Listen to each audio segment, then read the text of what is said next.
अस्सलाम वालेकुम, मैं आपको आपके दोस्त आपके भाई की वजह से सलाम। उम्मीद करता हूँ तमाम तल्लुक़ खैर ऑफिस से होंगे, जहाँ कहीं में अपने लिखाना के साथ एक अच्छी ज़िंदगी बसर करे होंगे। प्री एक्शन प्रोटोकॉल क्या है, आज की वीडियो में इसको डिस्कस करेंगे।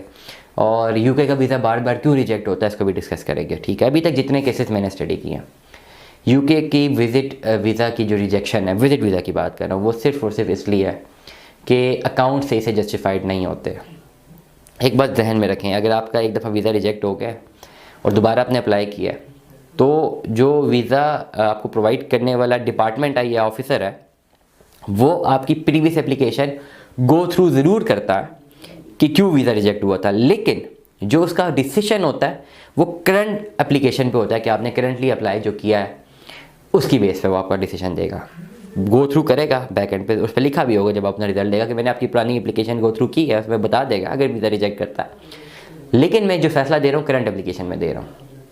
मुख्तलिफ लोगों का बार बार वीज़ा रिजेक्ट क्यों हो जाता है, ये सबसे बड़ा सवाल ये निशान है। सबसे बड़ा सवाल ये निशान क्यों होता है रिजेक्ट?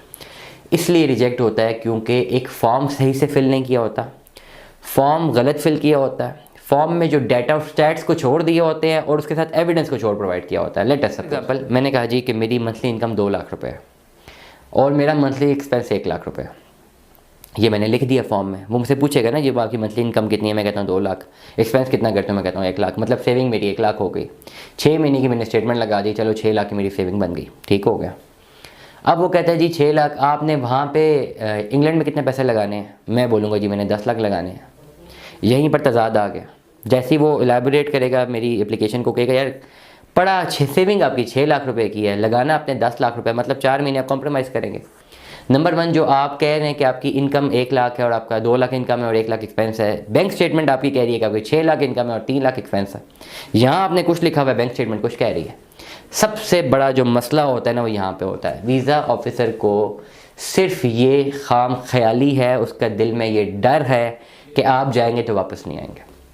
आप यूके सिर्फ इसलिए जाना चाहते हैं कि आप यहाँ से एस्केप प्लान चाहते हैं, इसलिए वो आपको वीज़ा नहीं प्रोवाइड करना चाहता। अगर आप विजिट वीज़ा के लिए जा रहे हैं तो आपकी ज़्यादातर यही एक लोगों की होती है, एक रीज़न होती है कि जी वो उन्होंने इंग्लैंड देखना, उन्होंने यूके देखना, लंदन देखना, उन्होंने उनका आर्किटेक्ट वर्क देखना, whatsoever the thing is.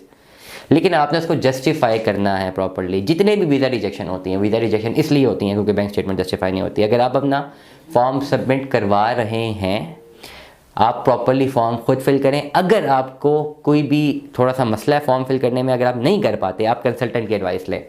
Bank statement अगर आप खुद से जस्टिफाई नहीं कर सकते, आप कंसल्टेंट की एडवाइस लेंगे। 2 चीज़ें। एक टिप बताने लगो, हमेशा अगर आपकी कोई प्रॉपर्टी है, पाकिस्तान में अपनी प्रॉपर्टी के डॉक्यूमेंट्स भी अटैच कर दिया करें, एक वैल्यू एडिशन हो जाती है। प्री एक्शन प्रोटोकॉल क्या है? प्री एक्शन प्रोटोकॉल ये है कि जी आपने वीज़ा अप्लाई किया, वीज़ा रिजेक्ट हो गया। अब बहुत सारे अक्लमंद ऐसे हैं कि वीज़ा रिजेक्ट हो जाता है और उससे लिख दिए कि भाई ये वजह है मैं वीज़ा रिजेक्ट कर रहा हूँ। मेरे पास एक केस है, वीज़ा जी अप्लाई था, वीज़ा रिजेक्ट हो गया। लिखा उससे कि जी आपकी बैंक स्टेटमेंट मैच ही नहीं करी, आपने एक फॉर्म में कुछ और बोला हुआ है, बैंक स्टेटमेंट में कुछ और बोला है, मैं वीज़ा रिजेक्ट कर रहा हूँ। और भाई साहब कह रहे थे जी मैंने प्री एक्शन प्रोटोकॉल अप्लाई करना है। और भाई प्री एक्शन प्रोटोकॉल क्यों अप्लाई करना है जब सामने से रीज़न दे दिए? प्री एक्शन प्रोटोकॉल का मतलब ये है कि आप लिटिगेशन की तरफ चले जाते हैं, आप समझते हैं कि जी वीज़ा जो है आपका गलत रिजेक्ट हुआ है, आप जाते हैं एक बॉडी की तरफ, आप लिटिगेशन की तरफ जाते हैं जिसमें जज जो है वो नोटिस जारी करते हैं एम्बेसी को कि जी अपने इस पर्टिकुलर डिसीजन को रिविजिट करें। ठीक है, इसे कहते हैं प्री एक्शन प्रोटोकॉल।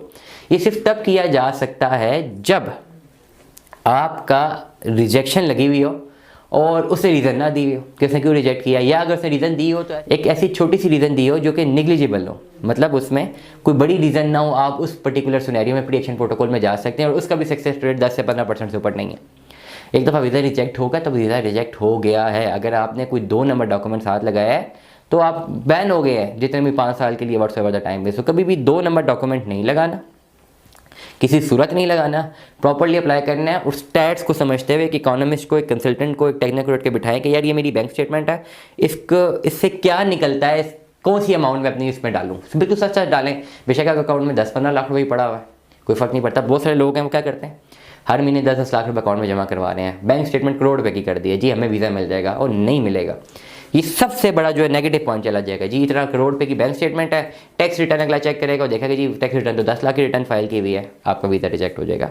अगर आपने यूके का विजिट वीज़ा लगवाना है, प्रॉपर्ली विजिट वीज़ा पे जाना चाहते हैं, कंसल्टेंसी या एडवाइस चाहिए, हमसे रब्ता करें विजिट वीज़ा में। ठीक है, फॉर्म खुद नहीं फिल कर सकते, हम आपको फिल करके दे देंगे। नंबर 1, अगर बैंक स्टेटमेंट खुद से जस्टिफाई नहीं कर सकते, उसकी कंसल्टेंसी हम आपको दे देंगे। दुआ में याद रखिएगा, अपना बहुत सारा ख्याल रखिएगा। स्टे ट्यून्ड में। अल्लाह हाफ़िज़।